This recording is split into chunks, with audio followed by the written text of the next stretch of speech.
Kelereng yang terbuat dari tanah liat juga telah ditemukan pada reruntuhan prasejarah di barat daya Amerika Serikat. Kids, siapa yang suka bermain kelereng?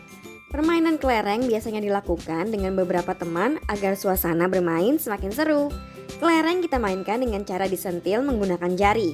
Kira-kira bagaimana sejarah awal mula kelereng ya? Yuk kita cari tahu.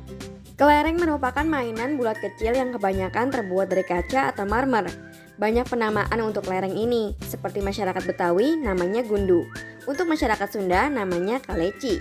Masyarakat Jawa menyebutnya neker. Di Palembang disebutnya ekar, di Banjar kleker, dan kalau masyarakat Belanda namanya kniker.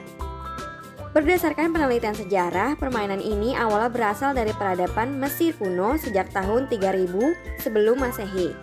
Di Mesir, kelereng terbuat dari tanah liat atau batu. Kelereng yang terbuat dari tanah liat juga telah ditemukan pada reruntuhan prasejarah di barat daya Amerika Serikat dan juga ditemukan pada reruntuhan kuno di Meksiko. Sementara kelereng tertua di dunia yang masih ada saat ini berasal dari Pulau Kreta dari tahun 2000 sampai 1700 sebelum Masehi dan kini dikoleksi The British Museum di London, Inggris. Di Pulau Kreta, para remaja Minoan bermain dengan kelereng yang sangat mengkilap dari jasper dan batu akik sejak tahun 1435 sebelum Masehi. Masyarakat Yunani memberi nama Marmaros yang kemudian terkenal marmer dan marbles dalam bahasa Inggris. Kelereng merupakan permainan yang populer di kalangan anak-anak Romawi. Bahkan Kaisar Romawi pertama, Kaisar Augustus, pernah bermain kelereng. Sebelum kita lanjut videonya, jangan lupa klik tombol subscribe dan tombol loncengnya ya. Kelereng yang terbuat dari kaca sudah ada sejak zaman Romawi kuno. Dan kalau kelereng yang saat ini kita mainkan sama-sama terbuat dari kaca, baru dikembangkan pada pertengahan abad ke-19. Tepatnya di tahun 1864 dan dibuat di Jerman dengan beragam warna mirip permen.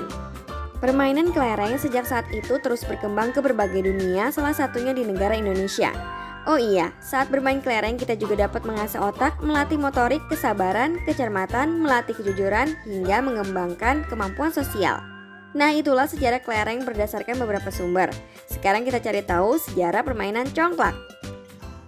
Di Indonesia, permainan ini lebih sering disebut dengan congklak atau dakon. Kids, ada yang tahu permainan congklak? Congklak merupakan permainan tradisional yang bisa dimainkan oleh laki-laki dan perempuan. Bagaimana sejarah permainan congklak ya? Yuk kita cari tahu. Sejarah. Berdasarkan sejarah, congklak pertama kali masuk ke Indonesia dibawa oleh bangsa Arab yang datang untuk berdagang dan berdakwah. Permainan ini telah ada sejak 7000 hingga 5000 sebelum Masehi. Kemudian permainan yang berasal dari Timur Tengah ini lalu berkembang di Afrika dan menyebar ke negara Asia termasuk Indonesia. Ketika masuk ke Indonesia, permainan ini sering dimainkan oleh anak bangsawan yang sering bertemu dengan para pedagang. Di Timur Tengah, permainan ini disebut dengan mancala yang berarti bergerak. Di Indonesia, permainan ini lebih sering disebut dengan congklak atau dakon, khususnya bagi masyarakat Jawa dan masih banyak sebutan lainnya. Cara bermain. Sebelum melihat cara bermainnya, kita cari tahu dulu bagaimana bentuk dan alat yang digunakan untuk bermain congklak yuk kids. Congklak merupakan permainan tradisional yang menggunakan papan kayu dengan lubang bulat yang berjumlah 14 hingga 16 lubang. Sebelum kita lanjut videonya, jangan lupa klik tombol subscribe dan tombol loncengnya ya. Pada papan congklak, dua diantaranya memiliki ukuran yang lebih besar dan terletak di ujung papan. Permainan ini menggunakan biji-bijian atau batu-batu kecil yang berpindah dari satu lubang ke lubang lainnya. Biji-biji congklak dipindahkan memutar secara berurutan dilakukan oleh dua orang saja.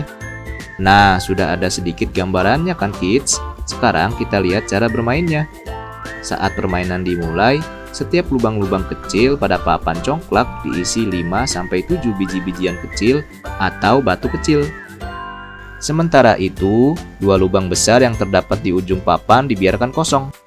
Saat permainan berlangsung, kedua pemain akan memindahkan biji-biji tersebut dari satu lubang ke lubang lainnya secara berurutan dan bergantian searah dengan jarum jam. Permainan ini terus berlangsung hingga satu pemain kehilangan biji congklak. Namun, permainan bisa juga dihentikan ketika kedua pemain ingin berhenti. Saat itu, pemain akan menghitung jumlah biji yang dimiliki. Pemain yang memiliki jumlah biji paling banyak menjadi pemenangnya. Manfaat: permainan congklak ini mengajarkan sebuah nilai kejujuran.